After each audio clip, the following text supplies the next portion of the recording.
Welcome back to our channel exam energy essence. So UG TRB appointment பற்றின நிறைய videos நம்மளோட சேனலில் பார்த்துருக்கோம். ஸோ நிறைய வீடியோஸை வந்துட்டு நிறைய டவுட்ஸும் கேட்டிருந்தீங்க. ஸோ இப்போதைக்கு வீடியோ வந்து நான் போடவே வேண்டாம் அப்படின்ற ஐடியாவில் தான் இருந்தேன். பட் நிறைய நம்மளோட சப்ஸ்கிரைபர்ஸ் வந்து நிறைய பேர் வந்து தனித்தனியாக மெசேஜ் பண்ணி இதை பற்றி என்னன்னு சொல்லுங்கள், அந்த ஒரு பிடிஎஃப்ஓ ஒரு ஜிஓஓ இல்லை கேஸ் பற்றி சொல்லுங்கள் என்ன அப்படின்றத கேட்டுகிட்டே இருந்தீங்க. ஸோ அதனால் சில விஷயங்களை மட்டும் இதில் ஷேர் பண்ணிக்க விரும்புகிறேன். ஸோ பார்த்தீங்கன்னா இன்டரிம் ஸ்டேவை பொறுத்த வரைக்கும் மெயின் கேஸ் ஒன்றுக்கு இன்டரிம் ஸ்டே இருக்குது. 2% மினிஸ்ட்ரல் கேஸ், 2% அமைச்சு பணியாளர்களுக்கான கேஸ் இருக்குது. ஸோ அது அந்த மாதிரியான கேஸ் என்னென்ன இருக்குது, எப்படி இருக்கும் அப்படிங்கிறத இந்த வீடியோவில் பார்க்கலாம். வீடியோ போகிறதுக்கு முன்னாடி எக்ஸாம் எனர்ஜி எசன்ஸை இது வரைக்கும் சப்ஸ்கிரைப் பண்ணாத வியூவர்ஸ் சப்ஸ்கிரைப் பண்ணிக்கோங்க. நோட்டிஃபிகேஷன் பெல் ஐக்கானை கிளிக் பண்ணி வச்சுக்கோங்க, எல்லா வீடியோ மிஸ் ஆகாமல் வர்றதுக்காக.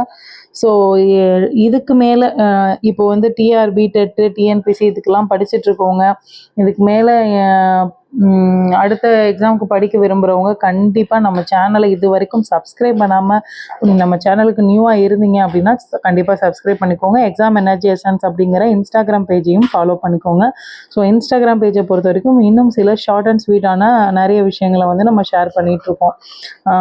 ஸோ இப்போ இன்றைக்கி வீடியோக்குள்ளே போகலாம். ஏற்கனவே நம்ம வீடியோவில் ஸ்டார்ட் பண்ணும்போதே சொல்லியாச்சு, 2% இடஒதுக்கீடு, இன்டரிம் ஸ்டே இடைக்கால தடை அப்படிங்கிறது வந்து 2% இடஒதுக்கீடு ப்ளஸ் 2% இடஒதுக்கீடு அதற்கான கண்டெம்ப்ட் கேஸ் ஒன்று இருக்குது.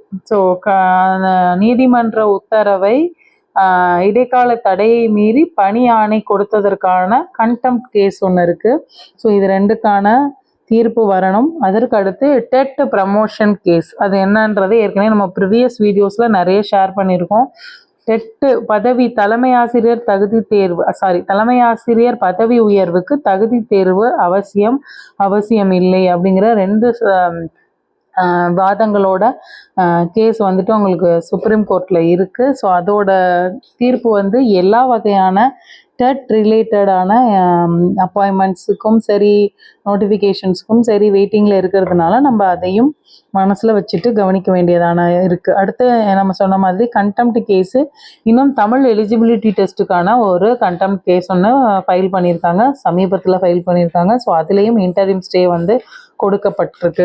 அப்படிங்கிற பட்சத்தில் நம்ம இப்போ இதில் நம்ம என்ன பண்ணலாம், பிஎஸ்எல் ஏற்கனவே நான் ஒரு வீடியோ போட்டிருந்தேன், அதையும் நான் சேஞ்ச் பண்ணியிருந்தேன். என்னன்னா withdrawal of PSL and cancelled appointment அப்படின்னு சொல்லியிருந்தோம். ஸோ அதில் என்ன ஒரு சின்ன அதில் எந்தவித தவறும் இல்லை, இருந்தாலும் மன உளைச்சலை ஏற்படுத்துகிற மாதிரி இருக்குது அப்படின்னு பயமாக நிறைய பேர் கமெண்ட் போட்டுக்கிட்டதுனாலும் கேட்டுக்கிட்டதுனாலையும் சொன்னதுனாலையும் நான் அதை வந்து திரும்ப அதை கேன்சல் பண்ணிட்டேன். ஸோ என்ன அப்படின்னா அதில் ஒன்றும் இல்லை, ப்ரொவிஷனல் செலெக்ஷன் லிஸ்ட்டை திரும்ப பெறப்பட்டுள்ளது.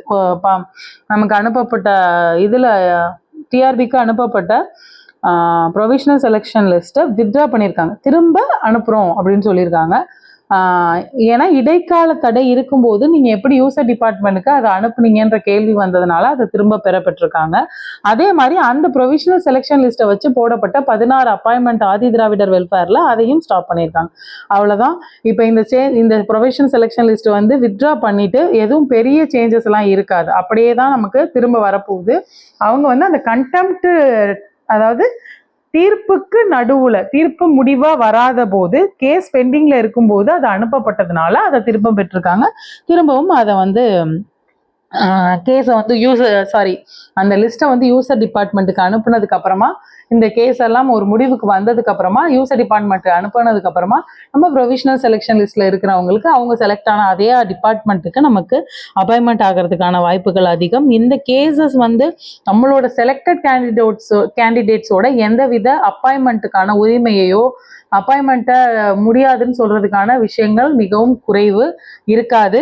ஸோ அதனால நீங்கள் செலக்டட் கேண்டிடேட்ஸ் வந்து பயப்படுறதுக்கான விஷயம் இல்லை. ஸோ ஒரு சில வார்த்தைகள் வந்து உங்களுக்கு பயம் ஏற்படுத்துறதா இருந்ததுனால தான் அந்த வீடியோவே நான் ஃபுல்லாக டெலிட் பண்ணேன். அதுக்கப்புறமும் நான் அதை பற்றின விஷயங்கள் வந்து இன்னும் கிளியர் ஆகட்டும். ஸோ நம்ம திரும்ப அதை வந்து ஒரு ட்ரூ அப்படி ஒரு உண்மையாக பேசும்போது அது வந்து நிறைய பேருக்கு அந்த ஹர்ட்னஸ் இருந்துச்சு அப்படின்னு சொல்லலாம். என்னன்னா திரும்ப பெறப்பட்டதும் உண்மை, திரும்ப அதே தான் கொடுக்க போறாங்க, அதுவும் உண்மை. அந்த 16 பேரோட இதை வந்து நிறுத்தி வச்சிருக்காங்க, அவ்வளவுதான். ஏன் அப்படின்னா அது கேஸ் பெண்டிங்ல இருக்கும்போது அது செஞ்சிருக்க கூடாது அப்படிங்கிறதுனால மட்டும்தான். ஸோ அதனால இந்த பிஎஸ்எல்ல சேஞ்சஸ் வர்றதுக்கான வாய்ப்பு மிக குறைவு. ஸோ இதுதான் நம்ம ஷேர் பண்ணிக்க வேண்டிய யூஜிடிஆர்பியை பத்தின விஷயம். எப்போ மேடம் அப்பாயின்மெண்ட் இப்போவாது வருமா அப்போவாது வருமா அப்படிங்கிறதுக்கான பதில் நிச்சயமா இப்போதைக்கு நம்ம கிட்ட கிடையாது. ஏன்னா எலிஜிபிலிட்டி டெஸ்ட்டுக்கும் ஒரு கேஸ் வந்திருக்கு. ஸோ நிறைய ஒரு இந்த சிக்கல் மாதிரி இருக்கு. ஆனால் சீக்கிரமே முடிவுக்கு வந்து செலக்ட் ஆயிருக்க எல்லாருக்குமே அப்பாயின்மெண்ட் வந்துடும் அப்படிங்கிறதுல எந்தவித மாற்று கருத்தும் இல்லை. ஸோ எல்லாருக்குமே வாழ்த்துக்கள். Prayers are with you.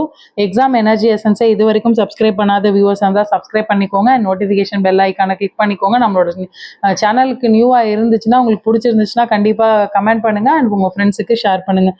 Thank you for வாட்சிங் திஸ் வீடியோ. Thank you friends.